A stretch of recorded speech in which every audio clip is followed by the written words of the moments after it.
Welcome to the Life You Love podcast. We're your hosts, Grace Lemire and Erin Convertini. This podcast is for the dreamers and the doers. For the women who want to create a life they genuinely love waking up to. We believe that life's short, so let's build one we love. We are 8 months into 2024 when we are filming this, and one of my goals at the beginning of this year was to end it as the best version of me, which I'm gauging in 4 categories: becoming the happiest, hottest, healthiest, and richest me yet. And I was inspired to do this in the format of a one-year experiment because of a quantum leap year that Kathrin Zenkina, or the Manifestation Babe, had, and it's truly been so transformative. It's really shown me just how much your life can actually change in just a year, which really isn't that long. Even being 8 months into the year so far, I'm already seeing so many changes. And so many of you have asked me to go more in depth about this one-year experiment and to talk about it and give you all the deets. So that's what we're going to do today. And I'm super excited to finally talk more about it. Yeah, I'm excited to talk about this too. I feel like you and I haven't really talked about this much in person either. And when we filmed that 2024 goals episode, I remember us having the conversation around like setting less concrete goals for the year. Like we weren't sitting in that episode being like, okay, this year I want to save 10K or this year I want to lose 10 pounds. Like none of our goals were really focused on that. It really was around like, okay, this year I want to become my own it girl and I want to like feel my best, look my best, like spend my time doing the things that make me happy. It was around a lot of those like less concrete goals, which I love. I think there's like so much benefit in doing that. But I like that since that episode, you have kind of like pulled it back and be like, okay, even though these goals are less concrete, let's attach sort of like a framework to it. And so that we can still track progress to some extent and we can still kind of go from like a point A to a point B, because I think that's what is challenging for people about setting goals that are less concrete and are just about making incremental progress. It can kind of be challenging to be like, okay, but like what is the end goal here? Like when will I feel like I really accomplish my goal? And you have a really good outlook on it, on kind of being like, okay, no, it's 365 days. That's the point A to the point B. It's not point B is losing the 10 pounds. It's at the end of the 365 days, we're going to see how much has actually changed in my life. So I guess kind of like going back to the one-year experiment, why did you decide to do it as a 365-day framework? And I know you mentioned the girl in the intro that you kind of like got the inspiration from. So like, did she develop the framework? What does that look like? We are so excited to announce that the Life You Love community is going international. In February of 2025, we are hosting an international group trip and retreat to Colombia with EF Ultimate Break. If you've never traveled with EF Ultimate Break before or have never taken a group trip before, think 1 week surrounded by 20 to 40 like-minded women that can truly become your best friends. I've taken countless group trips in my life, and it's the perfect way to travel more, even if you don't have anyone to travel with, or if planning the trips and figuring out the logistics of the trip stresses you out. In Colombia, we're having a week of sightseeing, beaches, boats, and of course, building a community of like-minded women, which we could not be more excited about. If you want to see the full trip itinerary, learn more, or book the trip, we'll put the link in the show notes. Now let's get back to the episode. So Kathrin Zenkina is an entrepreneur. She also goes by the Manifestation Babe. That's her brand. And I think it was an episode of her podcast or maybe someone else's podcast she was on. I'll try to find it. And if I can find it, I'll link it in the show notes. But basically, there was an episode she was on where she was talking about when she was an entrepreneur in the beginning of her entrepreneurship journey. She basically did a year where I don't know if she called it like her like F it year or like something along those lines, where she was just like, I'm just gonna like relentlessly go after what I want. And she was able to take her business, I think it was from $9,000 a year to like 500K a year or something in that span, which in the spirituality and manifestation space is referred to as like a quantum leap. When you make like a big leap like that, it's a quantum leap. And so she refers to it, I believe, as like her quantum leap year. And so I was talking to my friend about it, and it just kind of came up of like, we should do that. Like we should make this into like a little one-year experiment where we commit to making as many decisions as possible based on what we think our higher self would do. And if you're not spiritual or you're not familiar with that term, your higher self is basically the version of you that has it all, the version of you that already has everything that you want to manifest.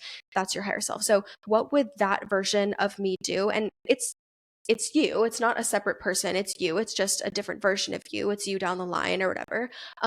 How would they make decisions? And so I was like, okay, that actually feels really good to me for a couple reasons. One, I love challenges, and like when I'm tracking everything, like I'm doing like my own version of 75 soft right now, and I have like a little printed out tracker where I track everything. That really motivates me. So I felt like, okay, saying I'm going to commit to this for the entirety of 2024, 365 days, it gives me a really easy framework to follow of like day 1, day 2, like really going through the year. But also I think that we see a lot of challenges that are like, do these very specific things like 75 hard, where it's like 2 45-minute workouts a day, etc., whatever. That always feels a bit too rigid to me. And I like the idea of just trying to come back to this same question every day of what would my higher self do, as much as I possibly can, rather than orienting around like a specific metric. And so my goal for it was really to end the year as like the best version of me. And that also felt really inspiring to me because I don't want to orient around a specific metric. Like I didn't want to be like, oh, I want to try to, lose this weight or make this much money or whatever. It was just like, can I end this year as the best version of me? And then as I started to do it, I was like, okay, when I think about the best version of me, what's the difference? Where's the gap between where I am now when I started the 1 year experiment and where I want to be? And it came down to like, I wasn't really happy where I was at. I wasn't confident. I wanted to grow my wealth for sure. And I wanted to be healthier because I wasn't really living like the healthiest lifestyle. And that's how I got those 4 categories of like happy, healthy, hot, and rich. Yeah, so that's kind of how I like came to it. And I want to make it clear, it was not my like, I didn't come up with this idea. Yeah. Like this was from Kathrin Zenkina that I kind of like adapted. Yeah, so. I know we kind of talked about this, like the idea of the goal itself being less concrete, but the time frame being concrete, and that being really motivating. Like you have, okay, 365 days, and we're not going to like sit here and track progress every single day, like in a super concrete way, but you can be like, okay, I've been doing this for 8 whole months and I still have 4 months left, and look at where my life has gone in the last 8 months, and you can kind of like gauge your progress based on that. I know we talked about this in our New Year's goals episode as well, kind of the idea of acting as if the goal has already been achieved, and like that is what's going to guide your decision making processes like in the right direction. So let's say your goal is to lose 10 pounds, or you don't have like a specific metric to it, but your goal is to lose weight, be healthier. Like I'm just using that as an example. Like what would the version of you that has already accomplished that health related goal, like how would she act? Like what would her routines be? How would she treat her body? How would she talk to herself in the mirror? Like those kinds of things. So I feel like that's a really good way to look at it, is like all of my decisions, I'm acting as if I'm already like the highest version of myself, or I'm acting as if I'm already my own it girl, and kind of like going from there. I think too, like one of the reasons I started it, because you were talking about like how would my higher self act, and I also think it's a good thing of like, what advice would my higher self give me in this moment? Because I think that when people hear the like, oh, make decisions based on what your higher self would do, they think that you need to go balls to the walls, where it's like, well, my higher self would be so active, so like starting tomorrow I'm gonna go to the gym 5 days a week, or I'm gonna like, and if you're going from 0, like, oh, I go to gym 0 days a week, is that actually sustainable to go from 0 to 100? And the answer is probably no. Like, and especially when you're trying to improve several aspects of your life, like I wanted to be happier and healthier and more confident and build my wealth and whatever. Trying to go balls to walls on all of those at the same time was not sustainable. But also, I don't see creating the best version of me as like, it ends in 2024. This is a lifelong thing, and I need to commit to it for the long term. So doing some sort of like 75-day framework or 90-day framework or whatever, and expecting to see massive results is just really setting myself up for failure and disappointment. I need to be committed to the long game. So phrasing it in terms of a year, and also going back to the question of like, what would my higher self do? What advice would they give me? It's like, okay, on day 1 of this experiment, like, what would my higher self tell me to do? Like, you know what I mean? I'm sitting there staring at my apartment and it's not clean, and I'm like, frick, I really don't want to clean it today. It's like, what would my higher self tell me to do? She'd be like, all right, let's look at the situation. Like, you're exhausted today. Like, maybe you go take a nap and then you clean your apartment. Or like, maybe you do like a 15-minute power clean. Like, really being realistic about what those things are, rather than trying to go with this like framework of, yeah, like a 90-day challenge or whatever, with these arbitrary boxes you're trying to check that really aren't bringing you closer to you. Because that's the goal, is to bring like you where you're at closer to your higher self, so that you morph into that like version of yourself, rather than morphing into like what you think you should be, or just trying to check arbitrary boxes. And I also loved that, like, for me, I'm not someone who likes to focus on specific metric based goals. I don't find it very motivating. I like to focus on feelings. So for me, being like, okay, how much can I grow this year? How much can my life change? That I was like, hell yeah. Like, I want to see at the end of this year, like, how much happier I am, or I want to watch myself evolve, versus trying to be like, oh, I want to, yeah, like lose a certain amount of weight, or make a certain amount of money, or, you know, do this specific thing. Like, that doesn't feel exciting to me, because then ultimately the bar is just going to move. Like, and then what happens if I hit that? Let's say I was like, oh, I want to make a 50K month. What happens if I make a 50K month in March? But then I'm done. You know what I mean? No, like, it's about the evolution of me. I think that's why the framework works. Yeah, definitely. And we had on our list here, like, kind of setting up the experiment. And like you said, like on day one, when you don't want to clean your apartment, I think a lot of this does come back to having that self-awareness into what areas of your life aren't in alignment with your higher self. And I think that's a super underrated kind of like aspect of this, is starting with that, like starting with the, okay, let's like really take a look at my life. And like, if things aren't, if I'm like not, if I don't feel like the best version of myself, if I don't feel like my own it girl, why is that? And like, let's do some reflection on what those aspects are, because then you're not going to know what to focus on for the next year. You're not going to know like what decisions you do need to be like altering your decision-making processes for, in order to reach that level. We have had so many conversations about this offline, because I feel so passionate about the, like, if you genuinely want to change your life, you need to be solution oriented. Like, so many people, especially in their 20s, get into this mindset where it's like, okay, I feel myself like slacking, or I feel myself, and that's fine, right? Slacking is not the end of the world. I'm not saying that's a bad thing, but it's like, let's say you have a goal, you want to be more active, or you want to have a cleaner apartment, or whatever it is.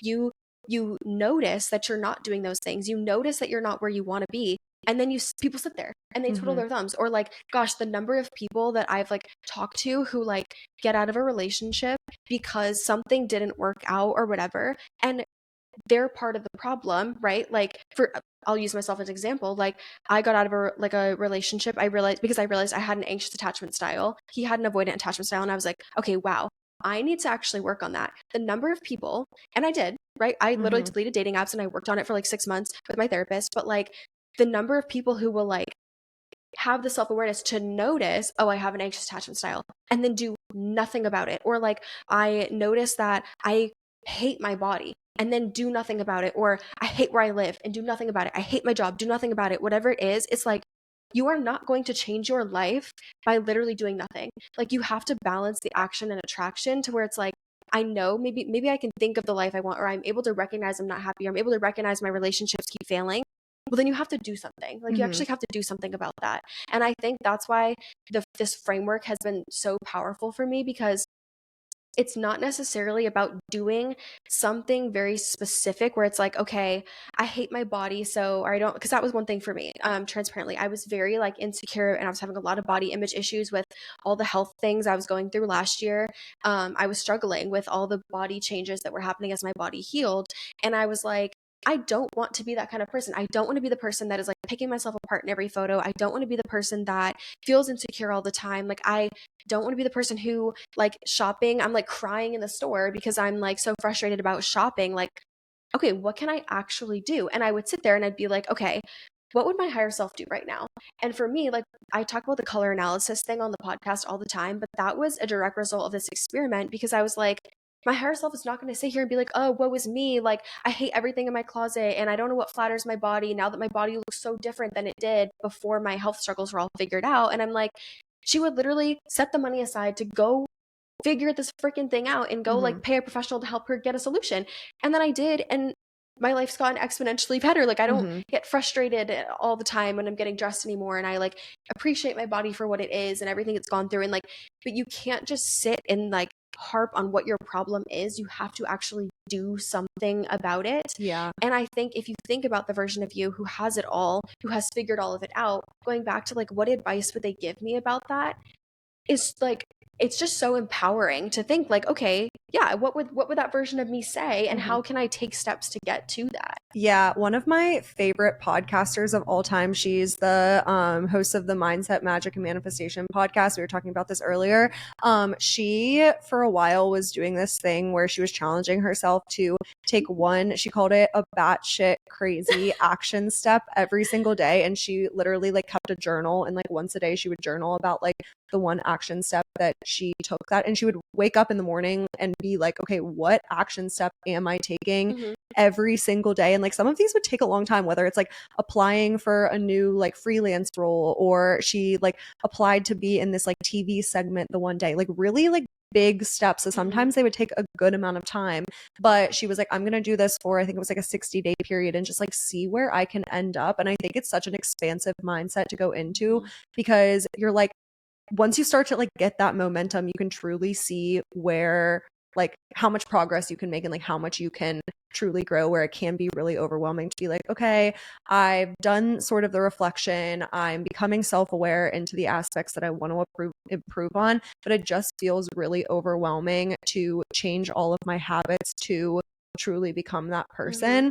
But I do think that like that stuff starts to snowball, and once you start to like see the progress and feel the progress and see how good you can truly feel, it's so encouraging to keep wanting to do more and more of it. It's literally addicting. Like I mean, we're filming this mid-August. I plan on doing the experiment again next year. I'm going to continue doing it because like you don't realize, like you were kind of saying with like the micro like habits that you do, you don't even realize how much they compound on each other. Because I think so often we do the like framework of a habit tracking where it's like, okay, I'm going to track the habit of like, I don't even know, going for a walk every day, or I'm going to track the habit of drinking 80 ounces of water every day for 30 days or 90 days or whatever it is. And then a lot of times we end up falling off after. It doesn't become like a habit, because I also think we don't have a purpose behind it. And when I do that, sometimes when I would habit track, and I do like to habit track, but I think in different ways. But sometimes when we habit track, it's like you're doing it to check a box in a way, rather than, and then when you miss a day, you're like, well, like, you know, but when you go back to the question of what would my higher self do, to me, I'm like, my higher self, she would be the last person to beat herself up for like missing a day on something. She'd be like, all right, what the frick, just get it tomorrow, girl. Like it's not that deep. You know what I mean? She'd be like, okay, like, yeah, maybe you didn't go for a walk today.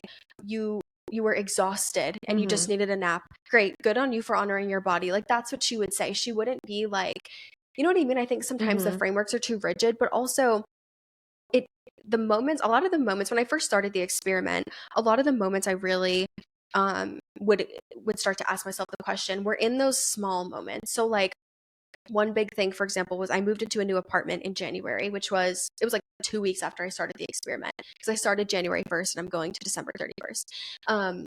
And moving from a 10 by 10 bedroom in my parents' house into a 1,300 square foot apartment, like that's a lot to clean. That's a lot to like keep organized, you know, a lot going on. And I would have days where like I'd have like a sink full of dishes and I'd be like, oh, you know, like I really just want to go to bed right now, you know? And I'd be like, what would my higher self do? She would literally be like, we're gonna power clean. We're gonna put a timer on for 15 minutes and we're gonna do as much as we can in those 15 minutes, and then we're gonna go to bed. Or like thinking about like a journal every day. And I'm like, what would my higher self do? Like she is committed to her growth, and she is committed to herself. Like a higher self version of Grace is like the number one person to her, where she's like, I care so much about investing in myself. So I'm going to take the 20 minutes that it takes me to like journal and do my affirmations every night and like commit to that. And that's like a small thing, right? It takes me, I mean, it really doesn't take me 20 minutes actually, now that I'm like saying it out loud. I think it probably takes me like 10. And like or like cleaning my apartment, taking the 15 minutes to clean my apartment, or some of the habits that I want to do on a daily basis, or thoughts I want to have, like even like being open with my therapist about like, you know what, I really want to like start having more positive thoughts about myself, or how can I stop myself in my tracks when I'm having a negative thought about myself and rewire that. Like those are pretty small moments throughout my day. I'm not saying that I want to like, I don't know, do anything crazy every day, but that's what compounds on itself. Like those things, like they start to stack rapidly to the point where when I was about, I would say 3 months into the experiment was when I started to be like, holy shit, like I'm actually like, whoa, like I'm like, I'm growing into a very different version of myself. And now, even a couple weeks ago, in July, I was on a call with my therapist, and she was like, she said, she's like, I'm so proud of you. Like, she was like, you are not the same person that you were at the beginning of this year. She was like, even me a year ago when I started working with my therapist, she's like, you have literally, like, she's like, you're a completely different person. Yeah. She's like, you wouldn't even recognize the old version of you. But like, I didn't expect to see the growth happen that fast, being like, you know, like 3 months into the year. I'm like, holy crap, I'm a different person. And now 8 months in, I'm Grace on January 1st and me now, it's completely different people. Yeah, I Completely totally different. agree with that. I liked what you said about the habit tracking stuff can just sort of be like checking off the boxes. And this is a really good way to zoom out from that and remember your overarching why. So I'm doing 75 soft right now as well. I've been talking about it on my social media a lot, and I set 10 rules for myself, and I set them based on like my goal, but it's about my overarching goal of becoming a better version of myself. But I definitely do find that if I don't remember my overarching why for it, it can lead to just checking off the boxes. So, for example, one of my goals for 75 soft is to read 10 pages a day. And now that I'm like in 75 soft, I kind of regret setting that rule.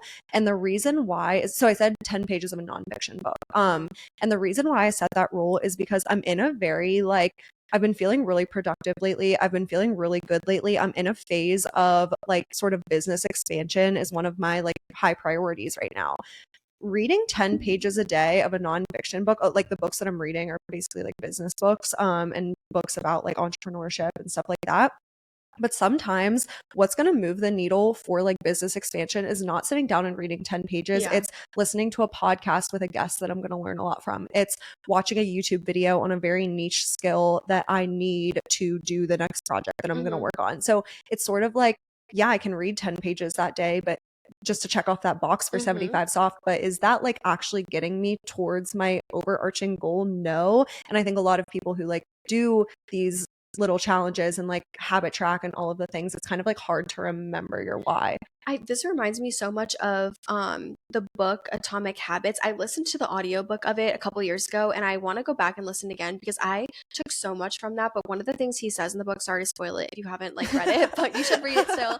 One of the things he says is like the best way to develop a new habit is to start with 2 minutes of it. So he would be like, go to the gym and literally walk on the treadmill for 2 minutes and then leave. He's like, because what you'll find is that once you're all the way at the gym, you're like, well, I'm already here, so might as well work out. Or like, oh, like my goal is to read a book, read 2 pages a day. But then you're like, well, now that I've read 2 pages, I'm kind of hooked and I want to read a little bit more. And I think like that, because I created my own version of the 75 soft that I'm doing as well right now. And I have focused less on like metrics of like, you know, read 10 pages, like, because I had that on my thing too, but it's like read every day because I enjoy reading. I enjoy the relaxation, and it helps me sleep better. And when I sleep better, I feel better. So that's like the reason behind the reading. But I think, yeah, sometimes we don't like, we kind of just set these like metrics. But I think that like one thing we want to talk about is like, how do you know what your like who your higher self is or what they desire? Because that's so important in setting that why for like why you're doing the things that you're doing. And one thing that's interesting about Erin and I is that we did an episode kind of a long time ago with my friend Taryn, who is like so knowledgeable in all things human design, which you can go back and listen to that episode. We won't get into all of that. But basically in human design, you have different manifestor types. And so I am non-specific and you're specific. And basically what that means is that when you're thinking about the life that you want to manifest, I am going to feel way more inspired and empowered and aligned when I'm focusing on not like the fine details, when I'm focusing on how it's going to feel. So like, for example, when I picture my dream home, I can like feel it in my head almost, like I can like visualize it, but it feels expansive. It feels full of light. When I think of the dream version of me, she feels happy. She feels energized. She feels like light and just like, you know, like really like airy. That's the best way to describe it. Like just like on a cloud, basically. Like that's how it feels to me. And when I think of like my career and what I want that to look like, it feels expansive. Like that's the thing for me. However, someone like you who is a specific manifester, you're going to function a lot better when you're thinking about the fine details. And this like comes into play a lot when you're making vision boards. And that's why a lot of people will make a vision board and it doesn't actually translate. Fun fact, because it doesn't feel inspiring to you. So if you actually look at my vision board, it's a lot more about not the thing that's physically there, but the feeling of it. The feeling that each image brings me. But someone like you would do better where it's like, oh, you want to manifest like an apartment that looks like this, or like a career where you're doing this. And so having that like specific thing. So for me, that's why I also have found this framework of the 1 year experiment to be so like empowering and just so transformative for me, because I'm focused on the feeling. I'm not focused on, I want to end this year having made this much, having lost this much weight, having read this many books, done this many things, whatever. I'm like, I want to end this year on December 31st. I want to be like, am I a happier version of myself? Am I say hotter, but what I really mean is more confident. Am I a more confident version of myself? Am I like enriched? I mean, like being the richest version of me, do I feel like I'm living a rich life? Like, do I have more freedom and control? Am I feeling more fulfilled? Like that type of thing. Not necessarily is my net worth 10 times more. Like I don't give a shit about that. But like, do I genuinely, am I ending the year on December 31st as a happier, healthier, hotter, and richer version of me?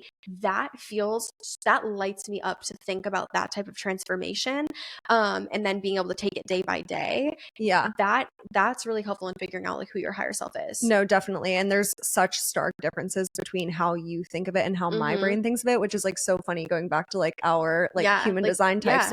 And if you haven't listened to that episode, you can go back and listen to it. It was so cool for me to hear because that was my first time getting my human design read and Taryn kind of like talking through it. So I was like live on the episode learning all of these things about myself. And I was like, wait, that's all so accurate. But for me, what's more beneficial and like more impactful for me is one, like really visualizing and like taking the time to do the visualizations on who my higher self is, like what she looks like, what she wears, what her career is, what my like headshots look like what would my LinkedIn look like if I was like no, literally, like what would my LinkedIn look like if I was like the version of myself that I really want to be. And then also the second half of that, because, and again, we've like talked about this on the podcast before, but like finding people in your circle who have accomplished like things that you want to accomplish, and that can be career, lifestyle, health, fitness, like anything. It doesn't just have to be like your career, but finding people who have accomplished similar things and like almost using them as proof is really helpful for me.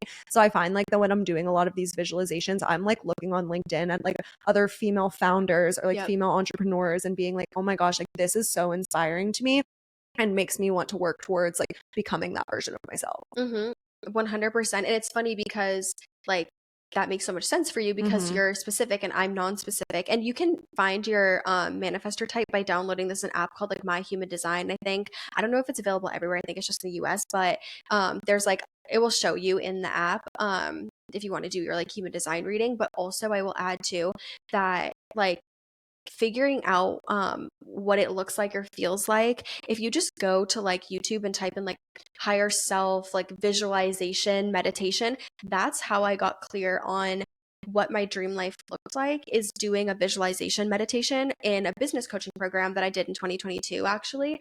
And it was really, really impactful to literally physically close my eyes and meditate along with this like guided audio. And it would prompt you to like think about like, you know, and don't play small, like dream big, because that vision is what's going to guide you. But on this kind of topic too, one thing that, especially as it pertains to money, that I get when I say like I'm making as many decisions as possible based on what my higher self would do, is people are like, well, like my higher self would have like a lot of money. So then what am I gonna just like go spend my last dollar on this thing that I want because that's what my higher self would do? Or I'm like, no. Or like it's, oh, my higher self's so active, so like what, I'm just gonna go sign up for a marathon today because my higher self ran a marathon. I'm like, be for real. No, that's not what you're doing. That's not the point. The point is, it's like, that's why I say, like, what advice would your higher self give you as well? Like, the version of me who has everything, she has the dream relationship, house, family, career, money, confidence level, health, everything. What advice would she give me today? As if she's kind of like a big sister looking at me. And if I'm like, okay, like here's where I'm at today, and I really want to get to where you are, like, how would she view that? What would she go back and do? She's not going to spend her last damn dime on, you know what I mean, some designer thing because she simply wants it. No, and that's why I do these videos on my page that people love. It's like, I'll be like, this is what I want, and I can't necessarily have it right now because like my life doesn't afford me that or whatever. How can I have it? Like, I would love to drive a really nice car someday. I drive a 2009 Toyota Camry right now. Like, okay, clearly I'm not driving a Range Rover, you know what I mean? But like, how can I step into that energy right now? Like, I can't afford a Range Rover right now. Like, that's not, I don't want to do that, you know? But how can I make it happen? Like, what do I need to do, and what do I need to focus on in order to bring that into my reality? That's what it means to like act as your higher self would. And it's also far more about the energy of it. Like, okay, you know, I want to be a more active version of myself, and my higher self is very active and flexible and mobile and whatever. What would my higher self do today to like, you know, how would they treat that? She's just going to focus on probably the energy of it, and like, you know what, today I really don't want to go and like do strength training. Like, I kind of really just want to go for a nice long walk. Or maybe today, like, I feel like I want to try like a boxing workout. We were just talking about this earlier. We both want to try like a boxing workout. Like, it's like, you know what? I'm gonna honor that. I'm gonna actually give it a try. I'm gonna follow that desire because my higher self would follow that desire and like go try it out and see. Or, you know what I mean? Like, it's more about the energy. It's, so don't get it twisted. I'm not saying go put yourself in credit card debt to like, it irks me because people will be like, me like, too. I'm gonna go get into credit card debt so I can like live as my higher self would. I'm like, no, that's not what I said. One way that I like to think about it is, again, like acting as if you already have it. And how would you act as if you already had it? If you did have that Range Rover, how would you act? You probably wouldn't throw water bottles on the ground. I was just gonna say, like, treating your things the way that you're like, if you want the Range Rover, treat your Toyota Camry the way that you would treat your Range Rover. I try to do that all the time. I like try to keep my car clean for that reason. Or another one is closets. So like, we've been talking a lot about like redoing our closets right now, and like finding clothes that we truly love, truly feel confident in. And like, are we saying to go to Nordstrom and buy like a shit ton of new clothes and put yourself into credit card debt? No, but it's about looking at what you already have and being like, okay, if I did have my like dream life, if I had my dream mansion, would these clothes come with me? No, because they're old and ratty and they're from Forever 21 in middle school. They look terrible, or this sock has a hole in it. Like, no, I wouldn't bring that into my mansion with me. I'm so glad you brought this up because one thing that I learned from Kathrin Zenkina, the Manifestation Babe, which like, go follow her on Instagram, go listen to her podcast. Her podcast is called the Manifestation Babe Podcast. Like, her stuff is so good. Like, I literally listen to everything and I leave being like, oh my gosh, I feel amazing. But she talks about like, if you think about, so I'm like spiritual and I wouldn't say religious, but I believe in God and the universe. I think it's all the same. That's another episode. But I like, the way that I think of it and the way that she talks about it is, if you, let's say you're trying to manifest your dream apartment, right? And you're thinking about the universe as almost like they have that dream apartment and they want to make sure that you are in the place to receive that thing. Are they going, if you're literally treating your current apartment like a dump, because you're just like, whatever, it's not even like cute and aesthetic anyways, and like, it's whatever, so I'm just gonna like let it be a mess, I'm not gonna take care of it, I'm not gonna clean it, I'm not gonna care about it, whatever. Do you look like you are ready to receive your dream apartment? And my friend who's a life coach says this about like relationships too, where he's like, if your dream relationship showed up at your doorstep today, let's say your dream man checks every single box, knocks on your door right now, are you prepared to actually handle that? And that, when I heard this last year, that shook me to my core because I was like, no, I'm like, if my dream man showed up on my doorstep right now, or last year. Yeah. Now I'm good. But like, if you showed up last year, I had an anxious attachment style. I had no idea how to communicate that. I was still struggling with my health. I was struggling with insecurity. Like, hell no, I'm not ready for that. Yes. And like with the car, it's like, yeah, you want the Range Rover, whatever, you want the thing. Are you treating your 2009 Toyota Camry the way that you would treat your Range Rover? Like, are you actually showing God, the universe, higher source, whatever you believe in, are you showing that you are ready to handle that thing? Mm-hmm. Because if you're not, that's like creating an incongruence where you're going to struggle to manifest that thing. Yeah. And the frequency is off. Yeah. And that's been something also that I've tried to focus on this entire time. Like, I've talked about the fact that this whole year in this experiment, I've talked about the fact that my apartment is not my dream apartment. I love my actual physical unit. And I have great neighbors and all of that, but I don't love the actual location of it. And there's lots of reasons why I chose it and whatever. I won't get into that, but like, it's not the best thing ever. However, I need to treat that space as if it is my dream apartment. Because if I want to manifest my dream apartment, I'm not going to get the beautiful floor to ceiling windows, corner unit, gorgeous views, whatever, if I'm treating my current place like it doesn't matter. And not even like your current unit, but like you said, you like your unit. Part of what you don't like is your location, both like the city that you're in, but also the actual location of your unit. So what are you doing today to act as if you were in that apartment in the perfect location? You're still getting out and like taking walks every day. You are still going and like trying workout classes, and you're like, you still are going and doing the things that you would do if you were in your dream apartment in the dream location.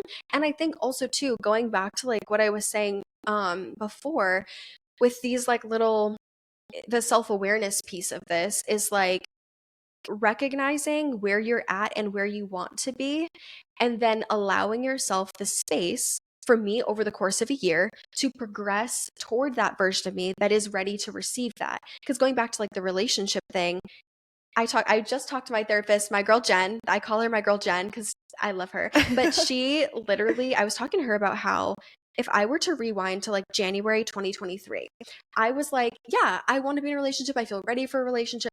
No, girl. Hell no. That version of Grace, no. She was not. If my dream man came to me, he would be like, get your shit together, girl, and coming back later at a later date. Like, no, like my soulmate would have been like, you've got some shit to clean up. And if you would have tried to force a relationship at that time, you would have ended up with someone who is probably a toxic relationship, not your dream, because you were not in a space to receive what you actually were like intended to 100%. Receive. But at that time, I didn't have I knew I was not, I mean, I was going through all of my health things that I was going through at that time. It was like kind of peaking or hitting a low, depending on how you want to view it. It was like the worst it had ever been. It was like all culminating to like, I was in shambles. There was a lot going on in my life at the time, so I wasn't ready for it. However, I felt like I was, because I lacked the self-awareness to be like, I'm not there yet. So like, for example, with like, wanting my dream apartment, like I am self-aware in the fact that I am not at a place where the real dream apartment in the exact location, everything I want, it is not, I don't have that right now. And I want to take steps towards that. That piece, the self-awareness piece, is key. But then knowing that, okay, if I want that thing, if I want to go from point A to point B, I need to then take those like action steps to actually get there.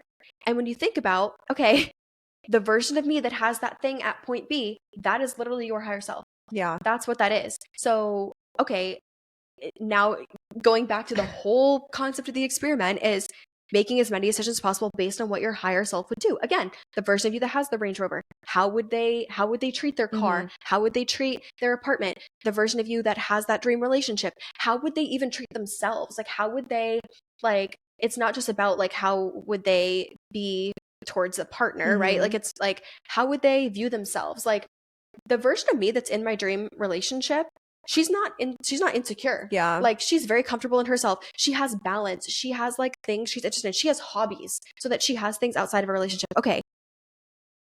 I just identified a gap, right? Okay. Now, like, I need to take action steps towards that thing, or towards like being that version of myself. Like, I think it comes back to, again, like you mentioned, the solution-oriented mindset at the beginning of the episode. And it's also the concept of, I hear the term all the time, which I absolutely love this term. It's the term like radical self-responsibility. Ooh, And it kind of like ties into the solution-oriented mindset. But I think in a lot of aspects, and I hate using the word victim mindset. I hate that.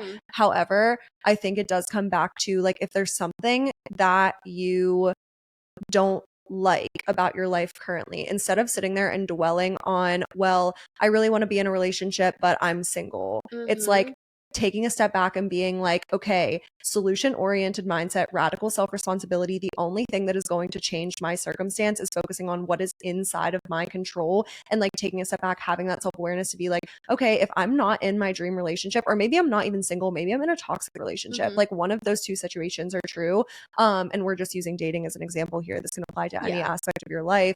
But it's kind of like, instead of sitting there being like, well, I'm single because all men suck, or I'm in a toxic relationship because all men suck, it's like, no, maybe I'm not in my dream relationship because I do have some things that I need to work on. Maybe it is like some insecurities that like I project onto another person, or maybe it is like some type of attachment style that ends up not working in a relationship. It's like, instead of dwelling on what is not in your control, that's not going to progress you towards your higher self at all. You have to have that radical self-responsibility. Yeah. And you think about like, when going back to like there's a couple things. So Kathrin Zenkina, she talks about the universe a little bit, in the sense that, not that the universe like views you as a toddler, but like the idea is basically like, you know, when like a toddler's like, I want fruit snacks, give them now, you know what I mean? And you're like, enough. You're like, I will give them to you, but just like, give me a damn second. That's how, like, if you are constantly being like, I want this thing, I want this thing, I want this thing, over and over and over again, but one, you're not trusting that it's going to come, and two, you're like, you're not doing anything to get it on your own. You're not doing anything to get it on your own, but you're also not showing necessarily that you're ready for it. Like, why the heck is the universe going to give that to you? God, source, whatever, you know what I mean? Whatever you believe in, whatever you want to call the higher power. Like, what? Like, it's like you're being needy. Like, you know, it's like, it's like that needy attachment to the outcome. And it's not that like God, source, higher power, whatever. It's not that it thinks you're annoying. Like, it's not what I'm saying. But it's just that, like, it's a good way to think about it. You want to show that you're ready for that. And I think that with the relationship thing too, that's big, because I've talked about this on my own page before. The all men suck mentality peeves me to no end. And I see so many videos of people who are like, I really want to be in a relationship, and I'm so upset about the fact that I'm not, and all men suck, whatever. And I'm like, oh, I'm so sorry, but I'm like, I really hate to be the bearer of bad news, but the reason that you might not actually be in a relationship is because your energy sucks. Like, your mindset sucks. And I always say, when you got one finger pointing at somebody else, you got three pointing back at yourself. That was how I used to be, where I'd be like, I want to be in a relationship, and I'd be like frustrated about it, and I'd be like, it must be the men or whatever. No, it was me. Like, don't be wrong, part of the reason why it was me is because I'd go on dates with people that were just like, no. But also, I had things I needed to work on. Like, I needed to actually take the action step towards like figuring out my health. I needed to, like, you know, invest in my confidence and like do all these things. I needed to be a better version of me in order to attract that.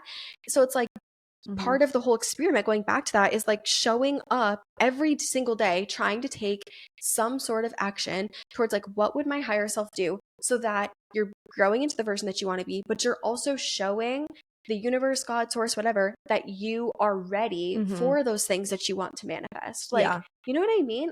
The experiment has, like, I don't know, just like changed my life, honestly. Yeah, really this is definitely a topic that we love talking about, and we're almost out of time here, but I feel like one last little section that we wanted to talk about is sort of like progress tracking and sort of like checking in with yourself over time, because I think that's what people struggle with these sort of like abstract, less concrete goals of like, I just want to be the best version of myself, or a better version of myself. What does that look like tangibly, and how do I make sure that I'm actually making progress towards it? Because it's like, we can like take action, but like, let's track where we're at on that journey from point A to point B. I know for me personally, this is something that I've really gotten into in 2024, and I've never done it before 2024 ever, is journaling. I think and I know we kind of talked about this before the episode, but journaling has been the best way for me to really track my progress and track like the differences in how I view things from like different time periods. Like, I know, like, when I sit down to journal, kind of the first thing that comes to my mind is like what I'm actively trying to like make progress towards, and that can show me like where my priorities are, what I'm making progress towards. So that's been really helpful for me. I think like, well, I have so many thoughts obviously, but because this experiment has just been literally like life-changing for me, but I think a couple things when you have like a specific, super specific goal, which could work for you as like a specific, being a specific manifester. If you're like, oh, I want to make $12,000, save $12,000 in a year, it's easy to be like, okay, did I save $1,000 a month? But when you have these more abstract goals, or if you're a non-specific manifester like me and you're focused more on the feeling, one thing I would also like challenge people to think about, and I had to kind of challenge myself with this, is like, why am I tracking the progress?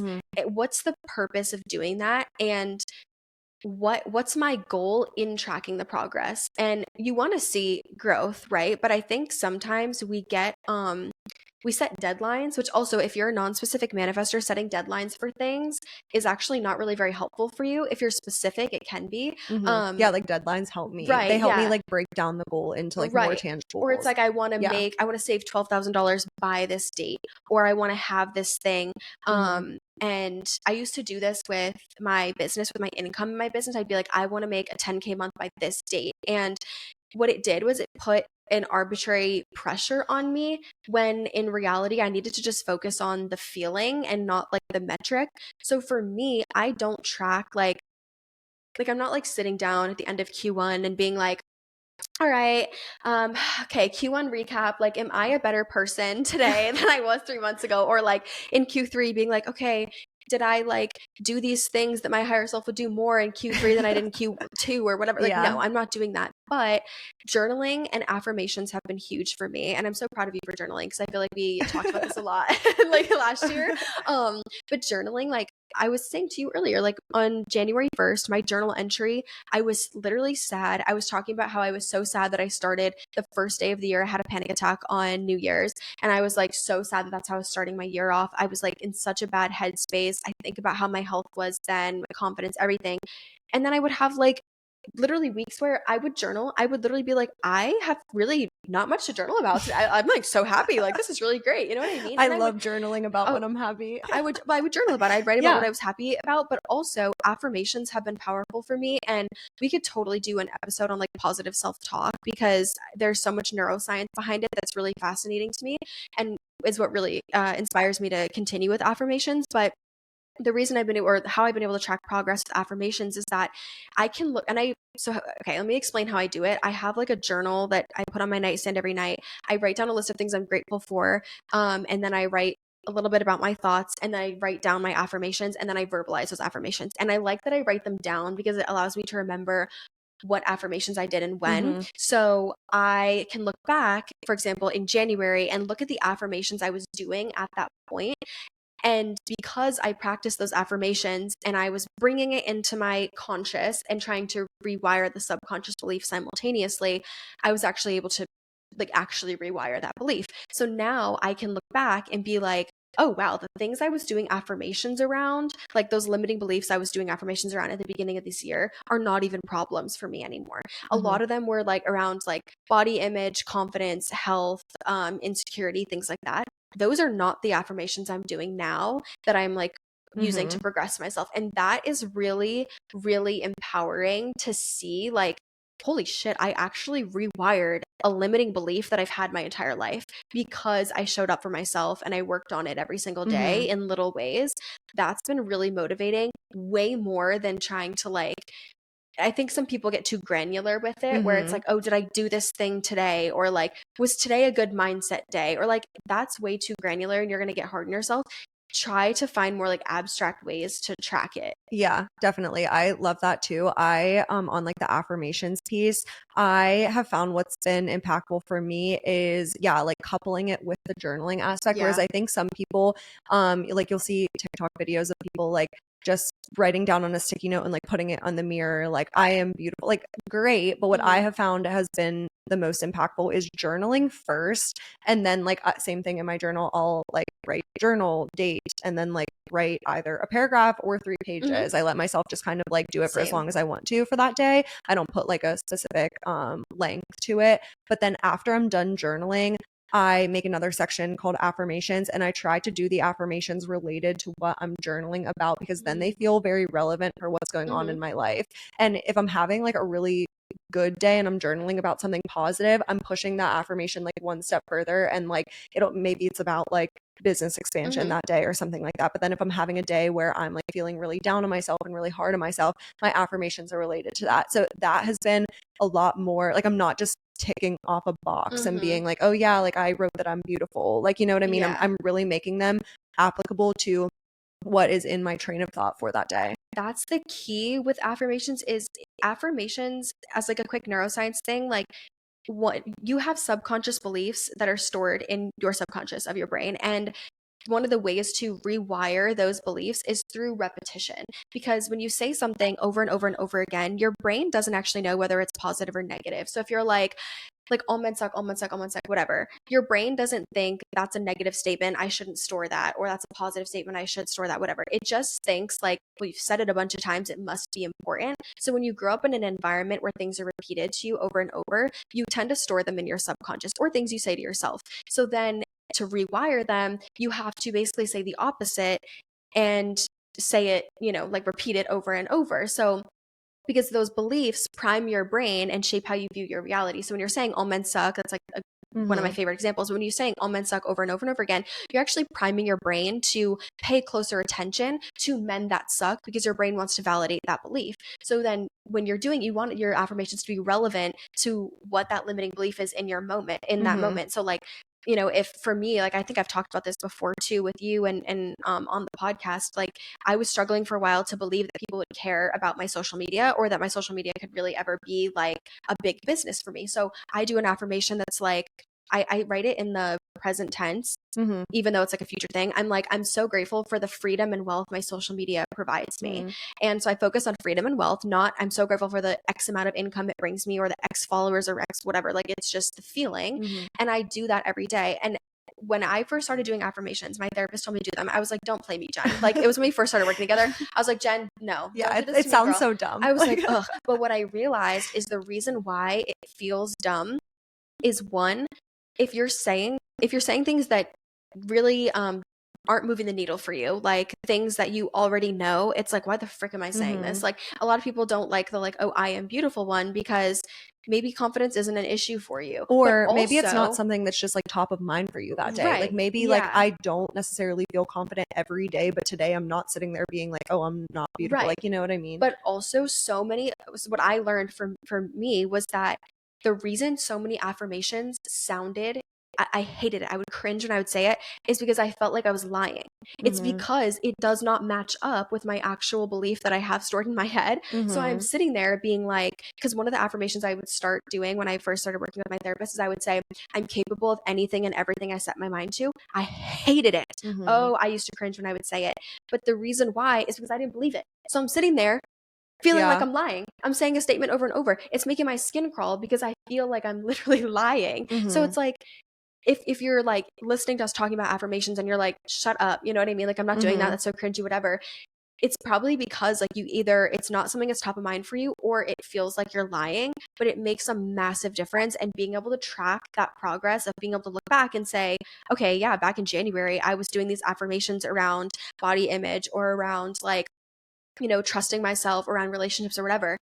Those actually aren't the affirmations I'm doing now, because I can say those confidently. Like I can sit here and be like, I'm capable of anything and everything I set my mind to. Yeah. Like no questions asked. I don't have to repeat it anymore, because now it's a belief that's stored in my brain. Like that's so empowering. And that's such a good tip, to actually verbalize them once you write them down. That's something that I need to be better about, because I always write them down. I almost never say them out loud, but that is such a powerful tool, because like you just said, you can see the ones when you're speaking them out loud, you can see the ones that physically make you cringe. And that's like where, back to the self-awareness piece, that those are the areas that you actually do need to work on. And I do think it's helpful to give people like some examples of like, because it's easy to just be like, oh, an affirmation, like I'm beautiful, I'm smart, like whatever. Two of the ones that I say all the time, because a limiting belief that I have is, again, related to like my social media. But if you are like pursuing anything entrepreneurial, I think this will apply as well.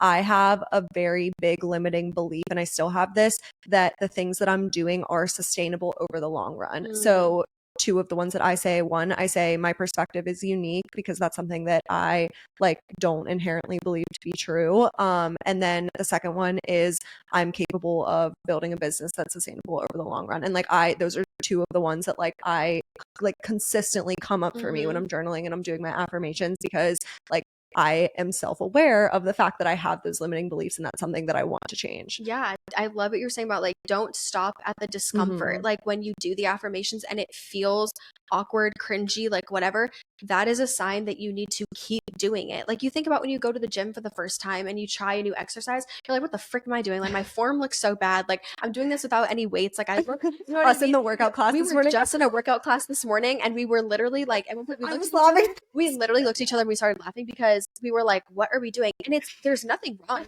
with that, or there's nothing inherently cringe or bad or anything about the exercise class we were doing. It's the fact that neither of us had ever done it before. So using the equipment, doing the poses, all the things, we're like, wow, this feels so foreign to us.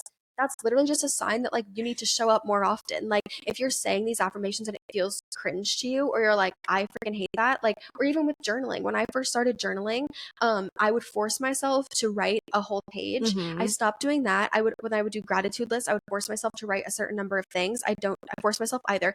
It has to be what you genuinely feel. Like making an arbitrary list of like, oh, I'm grateful for this, grateful for that, whatever. Like on days when you're not grateful for a damn thing, right? I'm not grateful for a damn thing today. You know what I mean? Like, because and then journal about why you feel that way. Or like some days, like it will just be a very like mundane day. And the only thing I'm grateful for is my cozy bed. I write my cozy bed on my gratitude list all the time, because when I get in my bed at night and I'm like, I love it here. You know what I mean?